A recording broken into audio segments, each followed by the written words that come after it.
pero creciera sana. En el momento que todo eso se perdió, comienza, señores, lo que es las madres a destiempo, lo que es las madres abusadas, las madres violadas. Y entonces ahí comienza la transformación de la sociedad. Esta sociedad que hoy recogemos, esta sociedad que hoy tenemos, en parte es fruto de esos, de esos hechos. Antes, cuando usted decía ser maestro, eso era una cosa grande. Fíjese que una de las ocupaciones que siempre sacaba a las maestras, a las madres de la casa, era ser maestra. ¿Por qué? Porque el magisterio, la enfermería, entre otros oficios, estaban dados para damas regularmente. Era difícil usted encontrarse en aquellos tiempos con un maestro. Por eso usted escucha decir la señorita fulana, la señorita mengana, la señorita no sé qué. ¿Por qué? Porque realmente eso estaba reservado para maestra. Ahora, nadie tenía ese afán de competir y nadie tenía ese afán de dar clase en la escuela pública, de dar clase en los colegios y entonces volver de noche a dar clase, porque le era suficiente con dar una tanda de clase o dos tandas y entonces dedicarse a sus hijos y a su esposo. En la medida que eso se rompió, entonces se fueron rompiendo los hogares.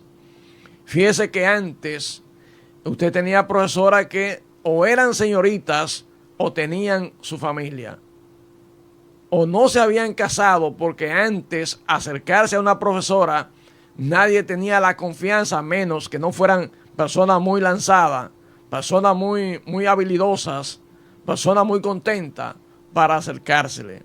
Y ellas eran muy reservadas. A nadie se le ocurría que le iba a ver la rodilla en aquel tiempo a una profesora. A nadie se le ocurría que iba a ver una maestra con un pantalón que la rompía en dos.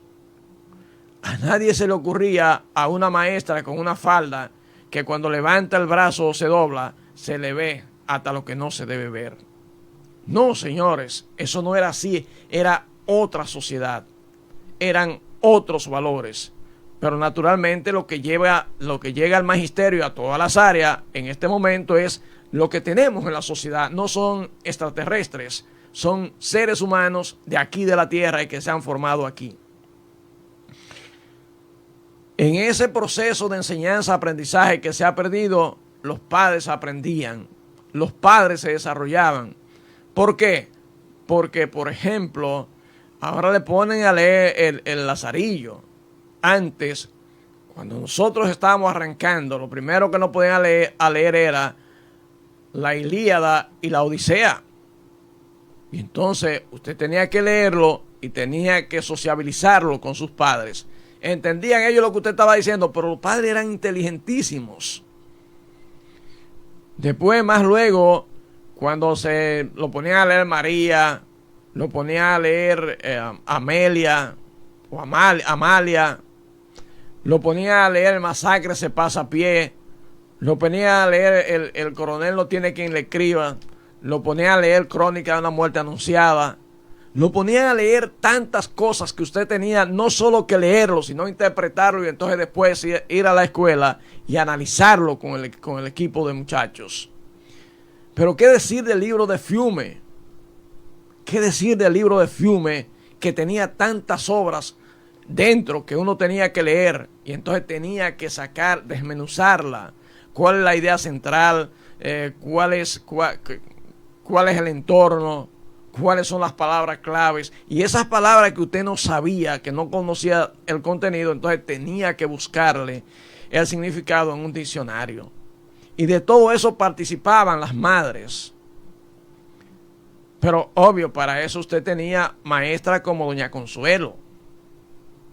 Para eso usted tenía maestros como Guillermo Pérez. Para eso usted tenía maestros como Leury Santana. Para eso usted tenía maestros como Rojas Zapata. Para eso usted tenía maestros como doña Diana Martínez. Para eso usted tenía maestros como doña Esther Morales, entre otros tantos que podría mencionar en este momento. Y entonces cuando usted llevaba su obra analizada, esos maestros, cual padre o madre, porque así eran, le decían: no, mi hijo, ven, tú fallaste aquí, o yo te felicito porque qué bien lo hiciste. Y en la casa aprendían mis hermanos y aprendían mis padres de lo que hacíamos. Señores, esa empatía entre familias se perdió porque hemos sentido la necesidad de que papá y mamá tienen que estar en la calle buscando dinero para darme cosas materiales, porque quieren que yo compita con los hijos del vecino o no sé con quién, o porque lo quiero tener en un colegio que no puedo pagar, una universidad que no puedo pagar. Nos hemos alejado socialmente. ¿Y por qué? Porque la situación que hoy se vive en las escuelas, en donde los maestros son más gremialistas que maestros, y tengo que decirlo, ha llevado a los padres desesperados a irse a los colegios.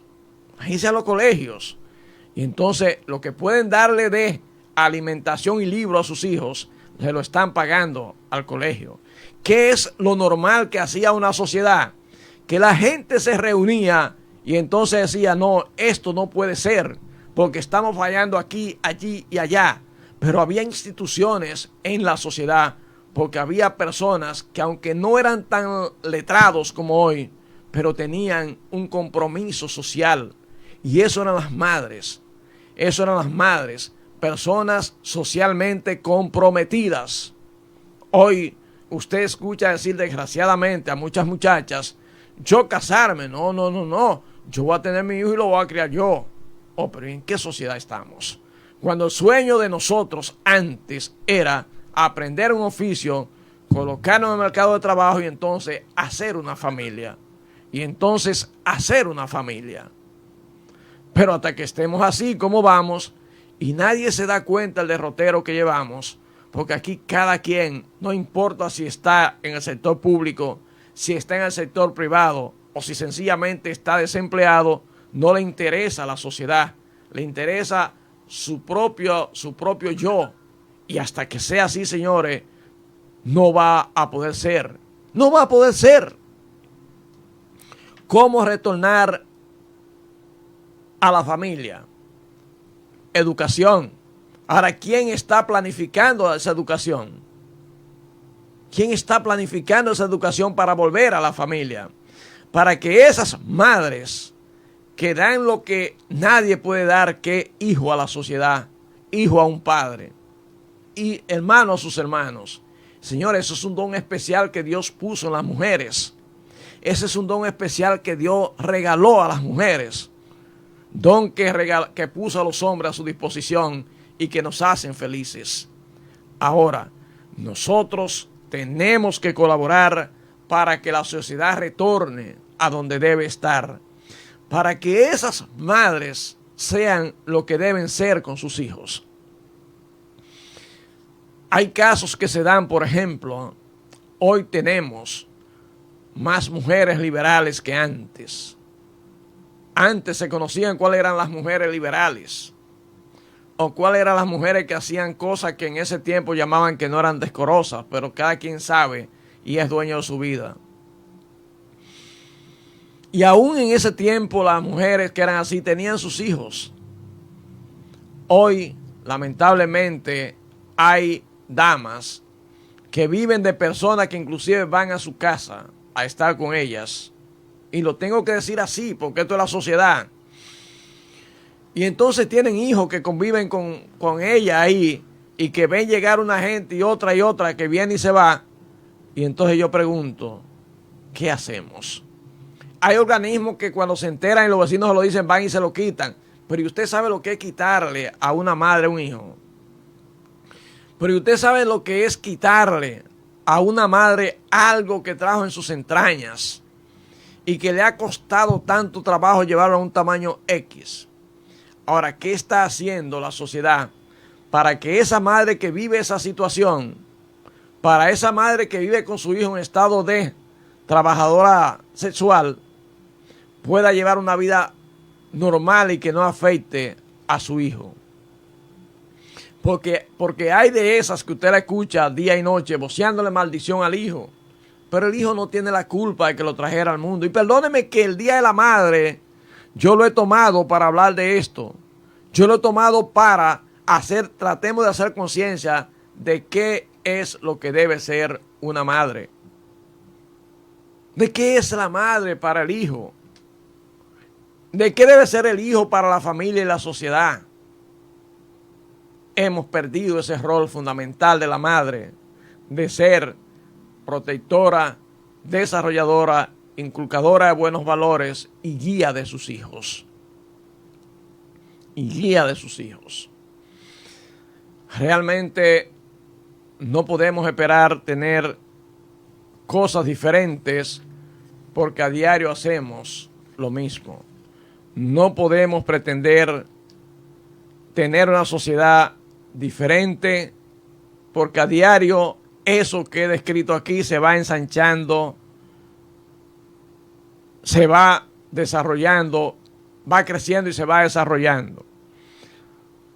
¿Cómo podemos frenar eso? Con la educación, pero con una educación consciente, con una educación con personas que entiendan qué es la educación, con una educación que no sea, bueno, yo vengo de donde tú vienes, yo no tengo que ser diferente a ti. No, con una sociedad que entienda cuál es la responsabilidad que debe impregnar y exigir a lo que están llamados a formar los desarrolladores de las futuras generaciones en esta sociedad. La educación es el camino. La educación en valores, que lo hemos perdido todo. Hoy yo quiero decirle a las madres, no importa cuál es su situación, no importa cuál es su estatus social, no importa cuál es su situación económica.